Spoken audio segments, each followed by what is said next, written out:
Good news, I've transmigrated into a novel. Even better news, it's a steamy romance. Finally, my turn to star in a few chapters. 8-pack abs. Thermos. Bad news. I'm as blind as a best friend pretending not to see kitchen messes. As deaf as a husband sleeping soundly during adult films.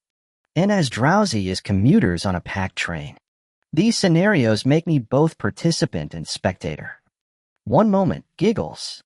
Next moment, chokes. I watch their performances with a neutral face while screaming internally. That icy princeling face makes me want to. Ian blushes crimson. Ears burning. I shift my gaze to Lucas and Jason. Main leads indeed. But do they really resemble Therm? No wonder Ian can't walk straight. Both abruptly halt their workouts, eyeing me with restrained intensity. Later, they blindfold me, whispering, "Babe, feel this. Does it remind you of a thermos?" Just a tired office worker who clicked a novel during overtime, now trapped in its pages. Good news, steamy plot. Campus setting.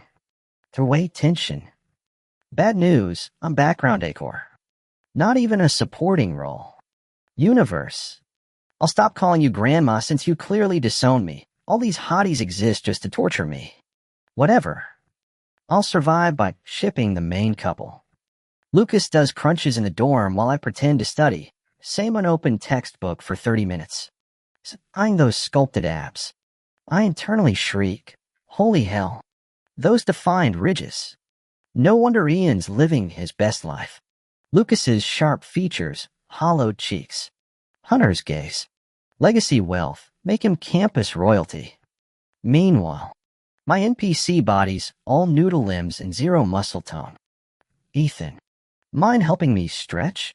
Can't reach properly. My brain short circuits. Hey, back, touch. No. His abs feel like marble under my palms. Warm and springy. Pressure okay?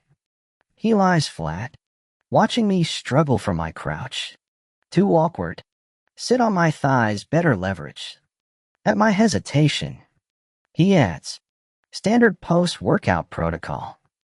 Guys do this all the time. His low groan when I straddle him nearly makes me bolt. So this is how they play dirty talk scenes in the novel. I focus on kneading tense muscles, ignoring his increasingly ragged breathing. The door slams open. What the hell?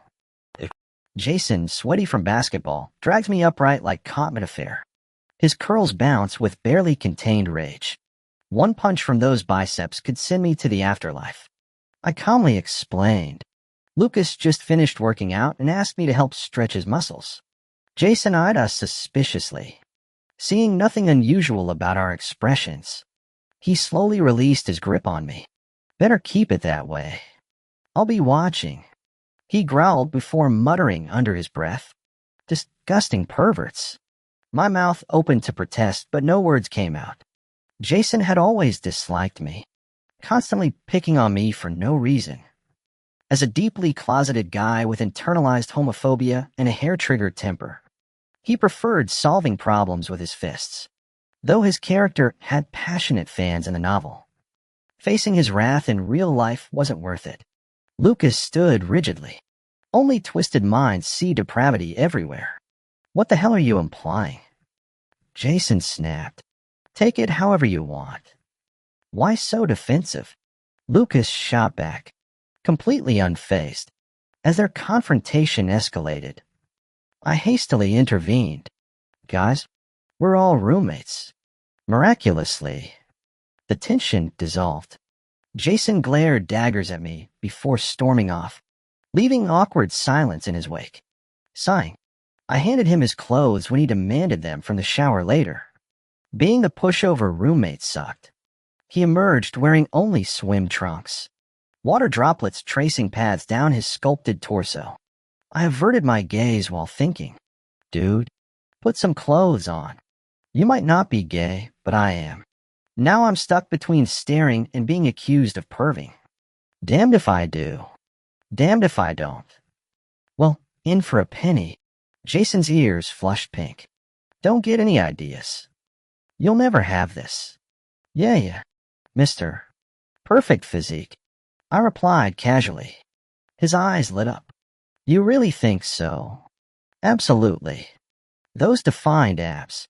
That chest development, pure athletic perfection. I'd kill for your build. The more I praised, the wider Jason's grin became, until he was practically preening. It's not that special, he demurred, clearly eating it up. Nonsense. You've got the best physique I've ever seen outside marble statues. My excessive flattery worked like magic. He even offered to train me. Something unthinkable, given his previous disdain for my lanky frame. Later, gaming in bed, I finally noticed Ian's return. The walking BL novel protagonist epitomized delicate beauty, wispy bangs framing doe eyes, porcelain skin, and gentle demeanor. This med student's innocent charm hid tragic origins. In the original story, young Lucas endured neglect in his empty mansion until Ian's family moved nearby.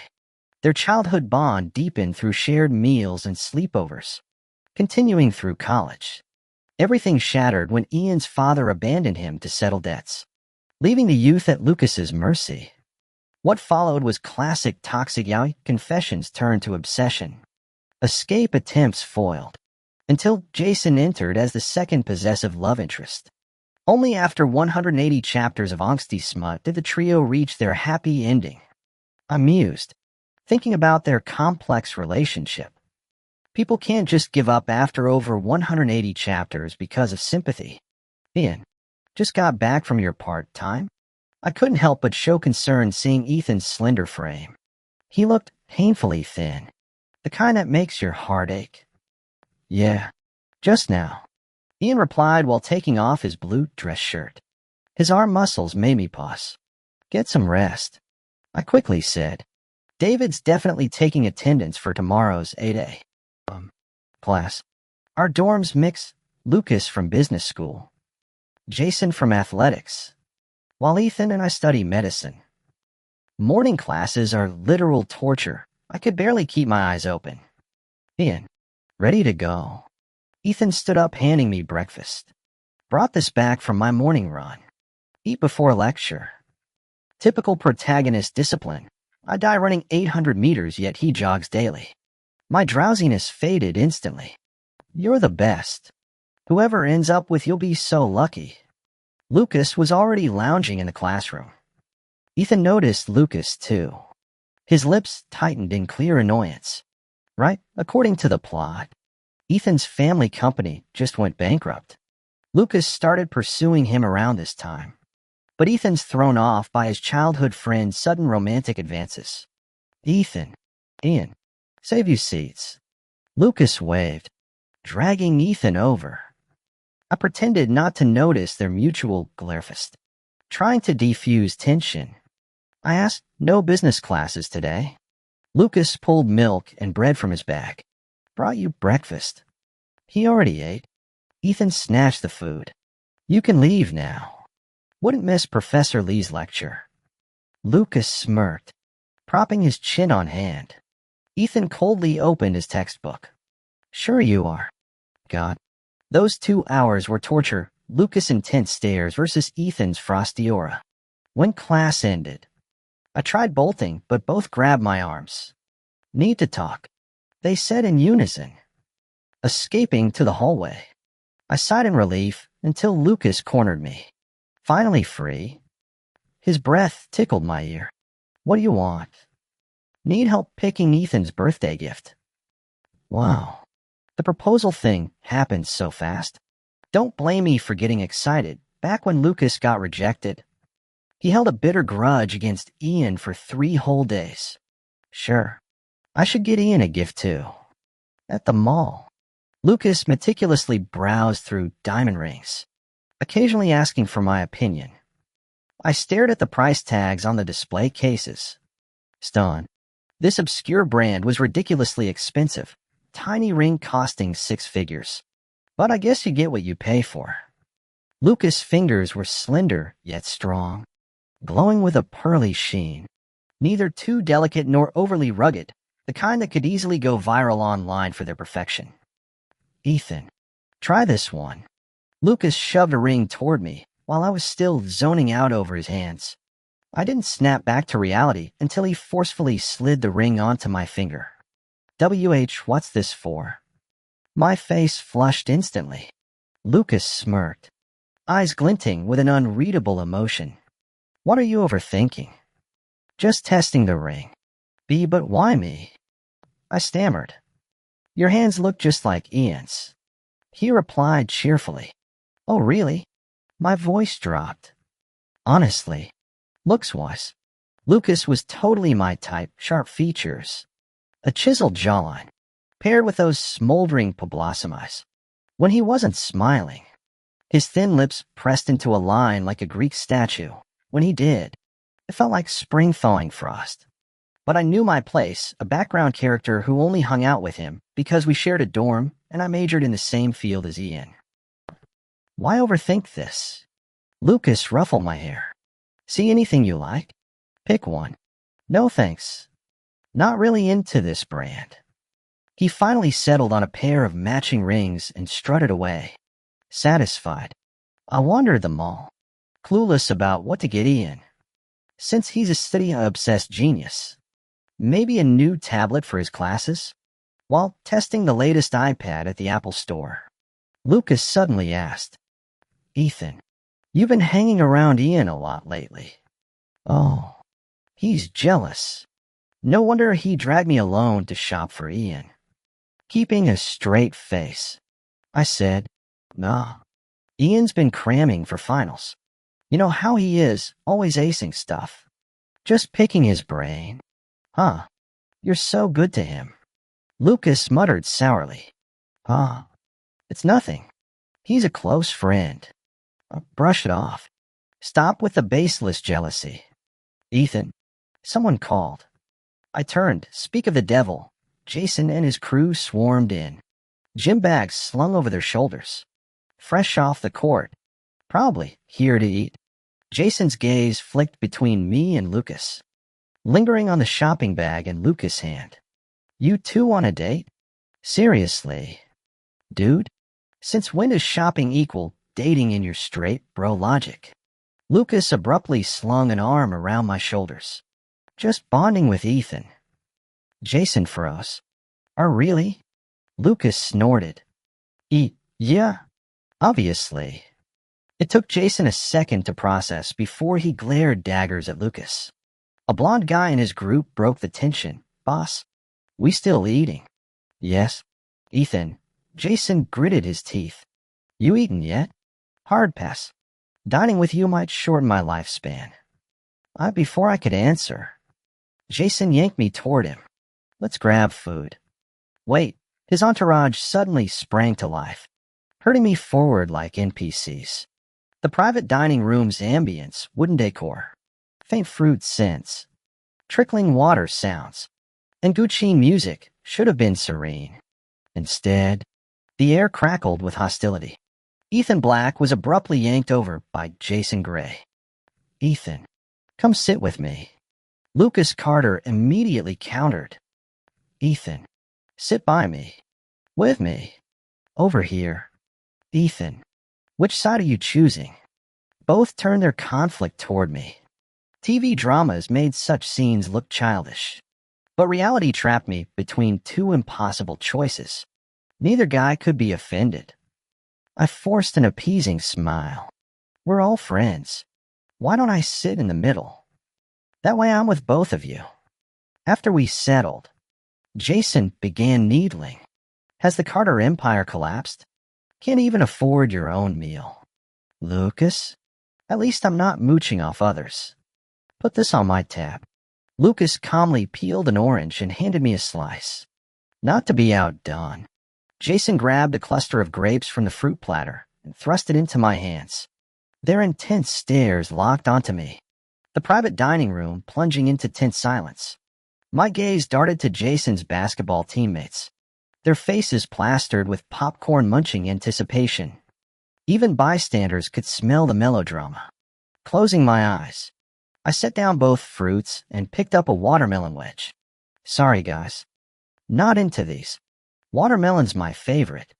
The meal concluded under teammates' raised eyebrows and my strategic muteness. Back at the dorm, the crackling rivalry between Jason and Lucas still sizzled. I practically kicked the door open.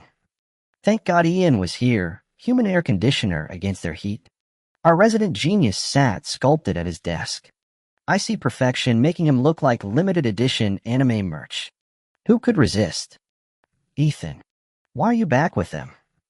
Ian's frosty gaze tracked Jason and Lucas behind me.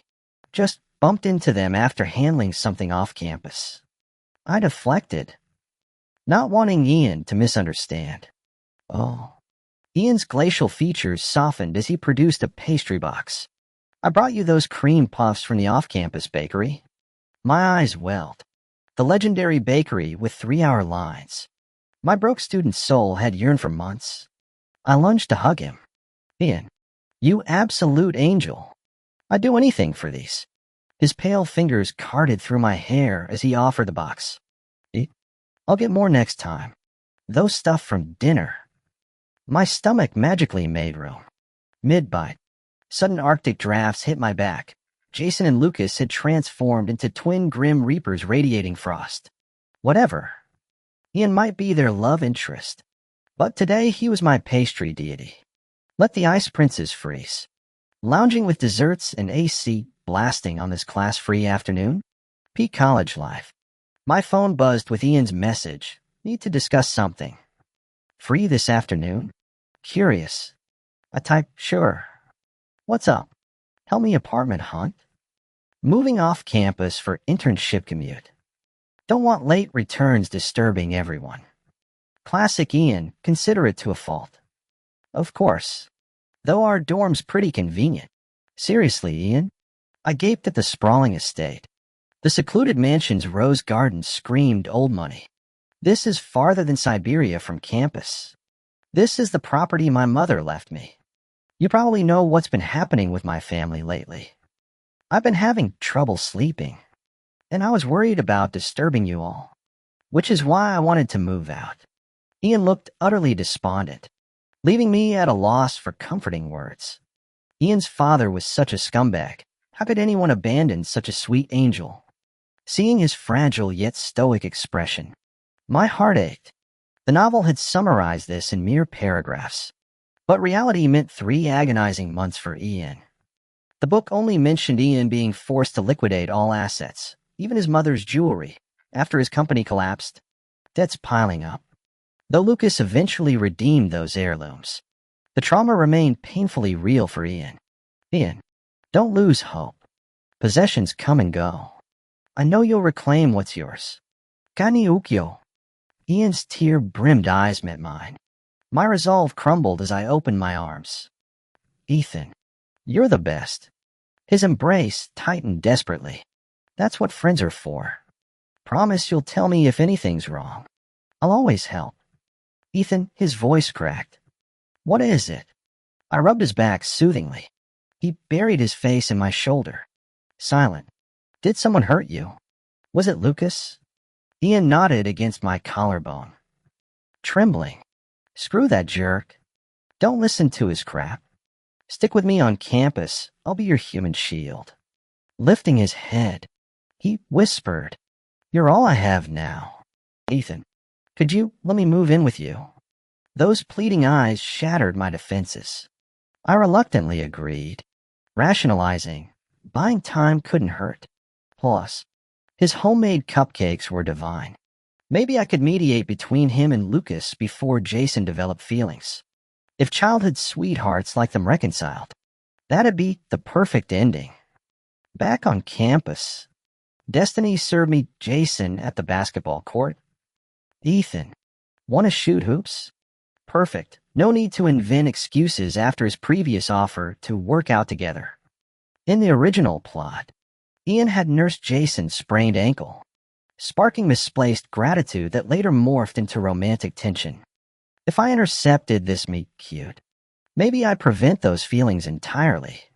Watching Jason dominate the court, chestnut curls gleaming, sweat-slicked abs flashing beneath his jersey, I understood why the author favored him. Those deceptively innocent doe eyes contrasted wildly with his feral gameplay. each time he lifted his shirt to wipe his face. The crowd erupted. The guy was a walking thirst trap, Adonis physique wrapped in Boynix door charm. A whistle blew for halftime. Gasps rippled as Jason strode toward me, backlit like some Greek statue come alive. My pulse stuttered. He extended his hand expectantly. I passed his water and towel like a well-trained squire. Look out! Before I could react, Jason batted away the rogue basketball hurtling toward my skull. The heroic move earned applause and an audible crack. At the infirmary, the doctor applied plaster while lecturing me. Young man, your friend here fractured his wrist saving you. Make sure he takes these painkillers and keeps the cast dry. Now I was stuck babysitting the campus heartthrob. The doctor said it's just a minor fracture. 2 weeks of rest should do the trick. Ethan, you'd better take good care of me, Jason declared, glaring at the cast on his arm. I practically tripped over myself to reassure him. No problem, man. I'll make sure you're weighted on hand and foot. Jason wasted no time putting me to work. Ethan, I'm hungry. Cue my mad dash to the cafeteria. Ethan, my hand hurts, can't hold chopsticks. I handed him a spoon, only for him to demand I feed him like some Victorian invalid. Ethan, water. I passed him the spill-proof tumbler. Ethan, I need a shower. Wait, you expect me to? I blurted before catching myself. His ears flushed crimson as he stammered. Not like that. Just help me get undressed. Mentally slapping myself, he did get hurt saving me. After all, I gestured to the chair. Sit. You're too damn tall otherwise. To my surprise, he complied without protest. My fingers brushed the hem of his shirt, inching upward over taut abs that looked carved from marble. The fabric slid higher, revealing pecs that could have doubled as freshly risen sourdough loaves, firm yet somehow soft under my. Ethan, what are you doing? I snapped back to reality, realizing I'd yanked his shirt over his head mid-stare. There I stood, palms splayed across his bare chest like some creeper. This isn't what it looks like, I lied, frantically tugging the fabric down. His face mashed a ripe tomato as he accused. You totally squeezed it. I did not. My traitorous hand, apparently operating independently, pressed down to demonstrate. See? Just flat. What's going on here? We froze. Ian stood framed in the doorway, his expression glacial. Panicking. I babbled. Jason got hurt saving me from that basketball. I'm just helping him. My stomach dropped. Would Ian hate me for backing out of our apartment plans? No need for your help. Jason sneered before stalking off to shower. Later, I cornered Ian in the hall. About the move. It's fine. His smile didn't reach his eyes. The place isn't ready anyway. You're literally an angel. When he produced my favorite bakery's cheesecake like some dessert wizard, I nearly tackled him. Marry me. Jason, of course, chose that night to transform into the world's neediest patient. Water refills, painkillers, snack demands. By midnight, I collapsed into bed like a corpse. With Lucas mysteriously absent, probably planning some over-the-top birthday surprise for Ian, things seemed stable. No obsessive crushes yet. No creepy kidnapping fantasies. Just normal college chaos. Tracking Lucas to Carter Enterprises skyscraper. I gaped at the lobby's obscene marble floors. The receptionist had just handed me bottled water when elevator doors chimed. Ethan. Lucas's smirk could have powered a small city. Here for me. Before I could even greet him, Lucas spotted me immediately. Yes, I need to talk to you. This isn't the best place. Haven't eaten yet? Let's discuss over dinner. Sure. Lucas quickly wrapped up his tasks and took me to that private kitchen we'd visited before. I still remembered how excruciatingly awkward our last meal here had been, the memory making me uneasy even now. Ethan, is something wrong? He asked. I hesitated. suddenly regretting my impulsive decision to seek him out. How could I possibly say Ian likes you too? Stop scheming and just protect him for your happy ending. Sensing my discomfort, Lucas gently probed. Is this about Ian? My head snapped up in surprise. Of course the male lead would figure it out. Lucas chuckled. His birthday's this week. Just a guess. Studying his calm expression, no trace of that ominous darkness yet, I cautiously ventured. Ian seems troubled lately. Lucas poured me water. Probably the family issues. Complicated situation. Will you help him? I blurted. His gaze sharpened. Is that why you came? Under that piercing look. I nodded. Of course. Our families move in the same circles. And we're close friends. Did Ian ask you to check? My heart leapt. No. I just noticed he's been down. Too busy celebrating my small victory. I missed the calculating glint in Lucas's eyes, foolishly thinking this pre-darkness version was just a good Samaritan. Lucas? You in there? Ian's voice came through the door. Before I could process it, Ian walked in. Ethan needed to discuss something. We were just having dinner. Lucas remained seated. Ethan? Ian's questioning look demanded explanation about our sudden camaraderie. Huh? Ian, join us. I dragged him to the table, desperate to avoid misunderstandings. The meal flowed smoothly. Watching them interact filled me with glee. These two would resolve their issues and get together any day now. After dinner, both men had separate engagements. I cheerfully waved them off, whispering to Lucas, Ian prefers the gentle type. He chuckled darkly. Is that so? Guaranteed. I walked away feeling triumphant, oblivious to the undercurrents swirling around our dinner. Later, I want to crack open my own skull to see what I've been thinking. Ian's birthday gala at the Hillside Mansion proved the White family's resilience, even in crisis. Old Money knew how to shine. With Lucas's help, they'd recover soon. As I searched for Ian to ask about his family, he found me first.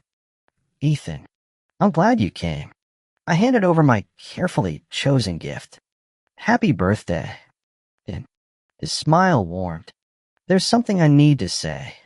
Encouraging him with my eyes. I nearly vibrated with excitement. Here comes the confession. I think I like someone. Do you think they'd accept me if I confessed? My inner shipper danced. Mission accomplished. Of course. Who could resist you? His gaze intensified. Then, Ethan, do you like? I laughed at his nervousness. The male lead worried about being liked? Please. Obviously, I like you too. And the champagne fountain bubbled merrily as fireworks lit up the night, completely obscuring Lucas watching us from the shadows, his knuckles whitening around his untouched drink. Don't worry. Lucas really likes you. Ian, I like you.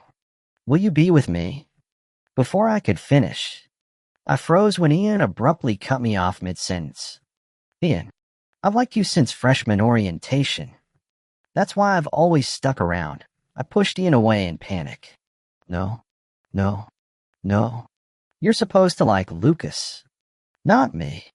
Ian, Lucas and I are just neighbors. It's not what you think. Ian frantically explained, spotting Jason approaching. I immediately broke free and rushed toward Jason. Jason, wait up. Mister. What? There you are. Another guest intercepted Ian as he watched my retreating figure, his gaze darkening. This kept happening. I always walked away for Jason. The plot was derailing. Maybe Lucas could fix this? Jason chuckled upon hearing my call, slinging an arm around me. There you are, ditching your patient again. I grinned sheepishly. Been busy lately. Forgive me? Have you seen Lucas? Lucas this. Lucas that. Jason snorted. Look, the social butterflies over there. Across the room, Lucas held court in a tailored black suit, cufflinks glinting, hair perfectly styled. No wonder Jason called him a peacock. He looked devastatingly handsome.